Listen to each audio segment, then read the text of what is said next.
Trabalho apresentado à disciplina de Agrometeorologia e Climatologia Agrícola, da Faculdade Anacesumar, professor Santos Brant Dias. Hoje é dia 10 de outubro de 2021, meu nome é Davi Alves Mioto, eu sou acadêmico de Agronomia e estou cursando o primeiro período. Hoje eu vou estar apresentando para vocês esse seminário que tem como tema a Agrometeorologia dos cultivos e eu vou falar especificamente sobre a cultura da cássia negra. A sua origem. Bom, a cássia negra ela é natural das regiões temperadas, úmidas ou subúmidas do sul e sudeste da Austrália, especialmente das planícies de Sydney, no estado de Nova Gales do Sul, até o extremo sudeste do estado da Austrália do Sul, em áreas baixas e de média altitude do estado da Tasmânia também. Ela no Brasil, ela é a terceira espécie florestal mais plantada. Ela é superada apenas por espécies do gênero eucalipto e pinus. E a sua produção de madeira e outros diversos derivados das florestas plantadas se tornam cada vez mais essenciais para o desenvolvimento de certos produtos. E ela é plantada também para a restauração de bens degradados. No Brasil, ela é plantada comercialmente no Rio Grande do Sul, onde representa uma significativa parcela do reflorescimento do estado. Os primeiros plantios que foram encontrados, eles estavam concentrados todos na Serra Gaúcha. Só que atualmente, além da Serra Gaúcha, ele pode ser encontrado também na Serra do Sudeste. No Brasil, ela é muito importante economicamente para os pequenos produtores, sendo que eles são os donos de 60% de toda a área plantada. E a caça negra ela se torna rapidamente a principal fonte de renda para esses produtores rurais. Considerando que o valor da produção anual da caça é de 113 milhões de reais, dos quais 5 milhões vem da comercialização da casca e 108 milhões da madeira. Mas no Brasil, o primeiro registro que tem do plantio comercial foi feito em 1930, quando foram importados 30 quilos de sementes para a África do Sul. No Brasil, a plantação da caça negra ela tem características multifuncionais. Por ela se tratar de uma leguminosa, seu uso é bastante diverso. Ela possibilita a fixação de nitrogênio em associação com o rizóbio, o que é comum em todas as espécies de acácia. Ela abre um leque importante para a associação dessa cultura com recuperação de áreas degradadas. Ou seja, ela tem uma ação recuperadora dos solos de baixa fertilidade através de fixação de nitrogênio. Ela também permite o plantio consorciado de culturas, ou seja, o que é isso? A construção de culturas ela é uma técnica agrícola de conservação que visa um melhor aproveitamento a longo prazo do solo. As espécies escolhidas elas proporcionam entre si umas vantagens recíprocas, que quando o seu crescimento se situa simultaneamente na mesma área agrícola. E a cacácia negra pode-se fazer vários cultivos, como o milho, a mandioca, a melancia e o fumo, por exemplo. E também ela presta a criação de gado em seu interior, já que a área é usada como pastagem do gado, que se alimenta da vegetação no subbosque, que é quando a planta atinge os 3 anos de idade. As características da planta. Bom, a cássia ela é considerada um arbusto de grande porte ou uma pequena árvore com altura de 6 a 8 metros, e ela pode atingir até 15 metros. Ela apresenta um caule principalmente ela apresenta um caule principal geralmente reto e dominante, e nas árvores adultas a casca é variável, geralmente preta marronzada, dura e fissurada.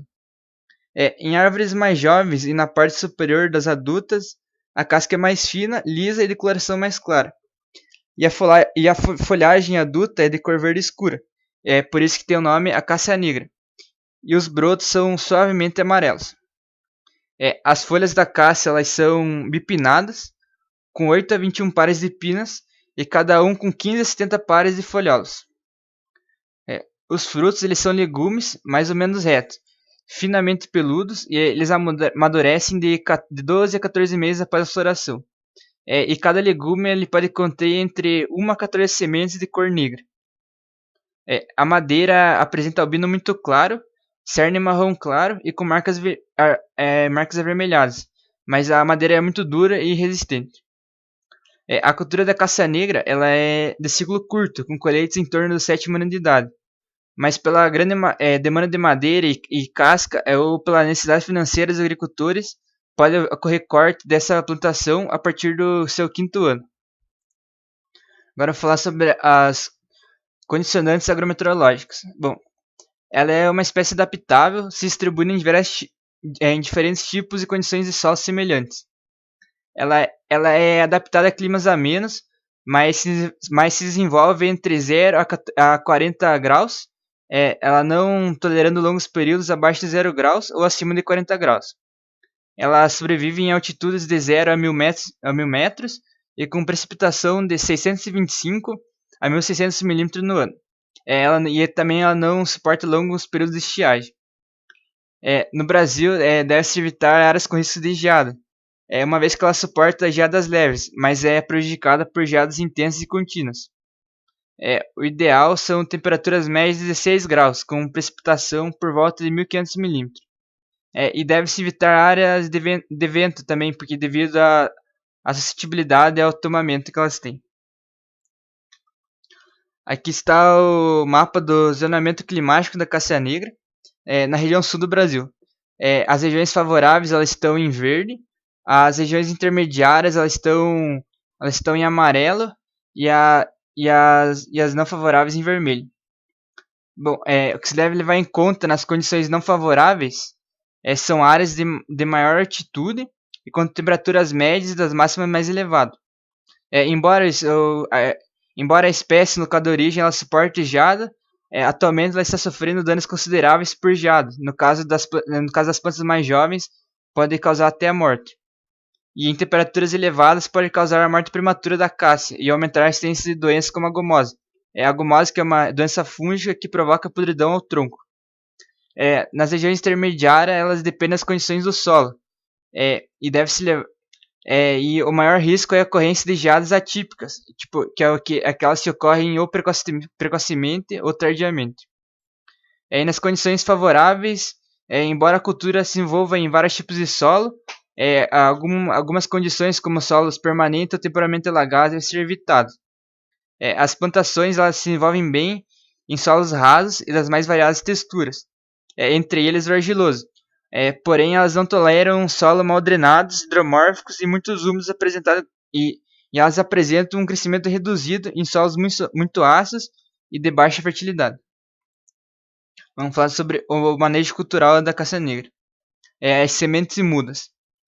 Pode-se realizar a semeadura direta na área, definitiva com 6 a 8 sementes por cova, realizando-se raleio com 10 a 20 centímetros de altura, deixando mudas e realizando o segundo raleio com 1 a 2 metros. Mas o mais usual é o uso de mudas, no qual a semeadura para sob tensão e pode ser realizada no todo, utilizando 3 a 4 sementes por recipiente com raleio posterior.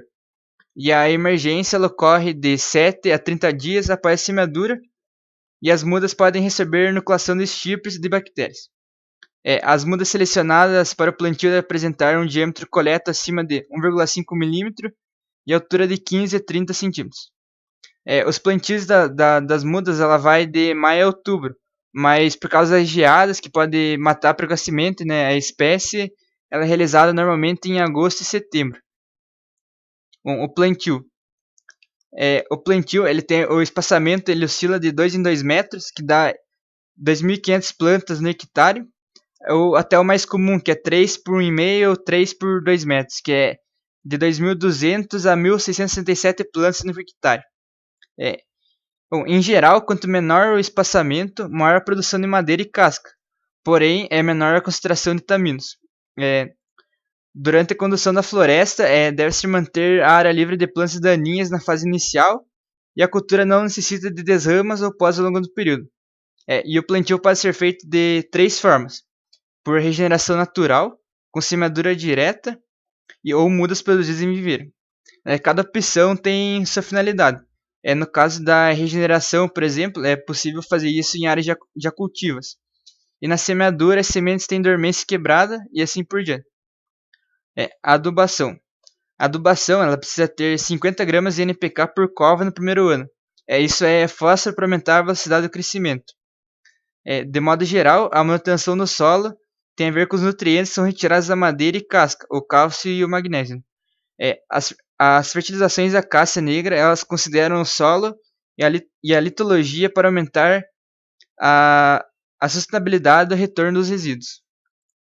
Bom, a manutenção. O plantio ela não requer podas ou conduções e a queda dos galhos é natural. O raleio da caça ele é feito de 12 aos 18 meses e a retirada da caça acontece em pé, procedendo o corte. Normalmente essa fase acontece entre junho e julho. A colheita. Bom, a colheita dessa cultura ela pode ocorrer entre 5 a 10 anos de acordo com o clima. Mas considerando os 7 anos de idade da caça, na qual os teores de vitamina da casca ela apresenta melhor qualidade. A produtividade gira em torno de 10 a 25 metros cúbicos por hectare de madeira e de 15 toneladas por hectare de casca. Mercados e comercialização. Bom, a caça ela é vista como uma atividade de bons rendimentos, visto rápido crescimento, adaptabilidade, múltiplos usos e aproveitamento de derivados, possuindo mercados diversificados como a madeira descascada para cavaco de celulose, aglomerado, chapas e painéis, lenha, carvão vegetal, geração de energia, madeira branca, gomo e entre outros. Os principais compradores internos e externos da madeira e do tanino. Bom, da madeira, ela é destinada a consumidores de lenha para energia, produção de carvão e exportação de cavacos para celulose. E principalmente essa exportação acontece para o Japão. No caso do tamino, cerca de 60% da produção ela é destinada ao mercado interno para setores de curtumes, adesivos, petrolíferos e de borrachas, e entre outros também. O restante dos 40% ele é exportado para mais de 50 países. Porque vale ressaltar que os únicos produtores e exportadores de tanino são a África do Sul, o Brasil, o Chile e a China. Aqui alguns preços que a casca e a madeira chegaram, né, os preços históricos. Bom, a casca no ano de 2000 chegou a estar R$60, no ano de 2001 72 e no ano de 2002 115. E a madeira no ano de 2000 a R$20, no ano de 2021 R$23 e no ano de 2022 R$30. Bom, a sua rentabilidade econômica. A caça, apesar de apresentar produção com 7 anos da implantação, ela é uma atividade que apresenta uma excelente rentabilidade. A taxa interna de retorno ela alcança 49%. E considerando uma taxa de juros de 8,55% ao ano sobre investimento, após 7 anos, ela apresenta um valor líquido de R$ 2.967,50 por hectare e um valor líquido anual de R$ 574,68 por hectare. É importante também ressaltar que os produtores que plantaram culturas anuais como feijão, milho, melancia, mandioca, nas entrelinhas dos 3 primeiros anos do plantio da caça, após esse período eles liberam a área para a pastagem do gado que se alimenta da vegetação do subbosque, que é quando a caça atinge os 3 anos de idade, né? Mas que é após o plantio. Portanto, a rentabilidade econômica da caça ela pode ser ainda maior que os indicadores econômicos que apresentam, né? As considerações finais. Bom, a caça negra ela é uma espécie de grande importância para a economia, uma vez que a partir dela são obtidos vários produtos, como madeira para construção, biomassa para a produção de polpa de celulose e de papel, energia industrial, taninos para curtimento, peles e couros. O seu melhoramento genético. As espécies elas apresentam um longo ciclo de vida, o que é uma limitação para o melhoramento clássico tradicional, né, das espécies genéticas, sendo um processo muito demorado para se obter resultados devido a características intrínsecas, como por exemplo a necessidade de sucessivos cruzamentos diretos e a longa fase juvenil. Para contornar esse inconveniente, pode-se lançar mão de técnicas da moderna biotecnologia, como a tecnologia do DNA recombinante, para transformar geneticamente espécies lenhosas em um período relativamente mais curto, sendo o tempo para a obtenção das plantas comparáveis às culturas anuais. A eliminação da barreira do grande porte das árvores pelo uso de métodos biotecnológicos, que são as plantas transgênicas, ela requer o conhecimento das rotas biosintéticas das flavonas, liginas, antocianas e taninos condensados. Dispondo-se dessas informações, é possível a introdução de genes de interesse em uma única geração, Com isso, pode-se promover a alteração de rotas metabólicas, visando a melhoria de características como propriedades aparelho-celular, teores de lignina, taninos e a maior produção de biomassa, resistência a insetos, patogênios e herbicidas. Bom, o melhoramento biotecnológico da qualidade de madeira e fibras vegetais, ela representa um grande potencial de utilização, tanto para o melhor aproveitamento industrial da espécie, quanto para o avanço da fronteira do conhecimento em termos da pesquisa científica. Bom, basicamente, ou seja, eles estão desenvolvendo uma técnica envolvendo DNA recombinante para transformar a espécie lenhosa em um período mais curto, mas com as plantas comparáveis à cultura anual. Isso vai gerar uma grande produtividade e aumento da produtividade da caça negra.